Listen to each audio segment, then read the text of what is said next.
ഒരു മനുഷ്യനെ ഒരു തോട്ടിൽ കാണാതായിട്ട് ഏകദേശം 24 മണിക്കൂർ കഴിഞ്ഞിരിക്കുന്നു. 24 മണിക്കൂർ കഴിഞ്ഞിരിക്കുന്നു എന്ന് പറയുമ്പോഴത്തേന് വളരെയധികം പ്ലാസ്റ്റിക് മാലിന്യങ്ങൾ നിറഞ്ഞ ഒരു തോടാണ് അത്. അതിൽ ഒരു മനുഷ്യനെ കാണാതായിട്ട് അയാളെ കണ്ടെത്താൻ കഴിയാത്തത്ര മാലിന്യമുണ്ട് എന്ന് പറഞ്ഞ് എത്ര ഭീകരമായ ഒരു അന്തരീക്ഷമാണത്. നമുക്ക് ചിന്തിക്കാവുന്നതിലും അപ്പുറമാണ്. ടണ്ണ് കണക്കിന് മാലിന്യങ്ങളാണ് അതിൽ നിറഞ്ഞത്. ഞാനും നിങ്ങളും അടക്കമുള്ള സമൂഹം വലിച്ചെറിഞ്ഞ പ്ലാസ്റ്റിക് മാലിന്യങ്ങൾ.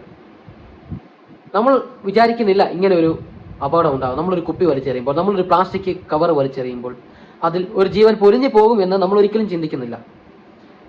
ഒരു ദിവസത്തിന് ശേഷം അയാളെ കണ്ടെത്തുമ്പോൾ അദ്ദേഹത്തിൻ്റെ ജീവൻ നഷ്ടമായിരിക്കുന്നു. അങ്ങനെ ഒരു അവസ്ഥയിൽ നിങ്ങളൊന്ന് ചിന്തിക്കുക. ഒരു കുടുംബത്തിൻ്റെ അത്താണിയായിരിക്കുന്ന ഒരു മനുഷ്യ ജീവനാണ് അവിടെ നഷ്ടപ്പെട്ടത്.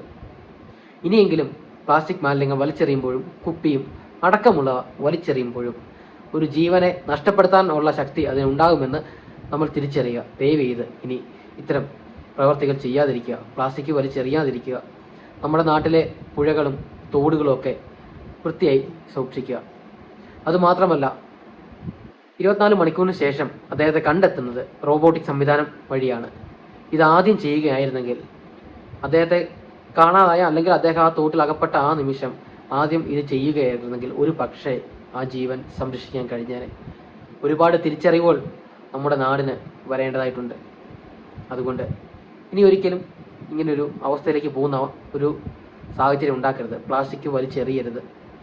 ഇങ്ങനെയുള്ള സ്ഥലങ്ങളിൽ വൃത്തിയായി സൂക്ഷിക്കുന്നതിന് വേണ്ടിയിട്ട്, അല്ലെങ്കിൽ അവിടെ ശുചീകരിക്കുന്നതിന് വേണ്ടി മനുഷ്യനെ ഉപയോഗിക്കുന്ന ഒരു പരിപാടി വേണ്ട എന്ന് വെക്കുക.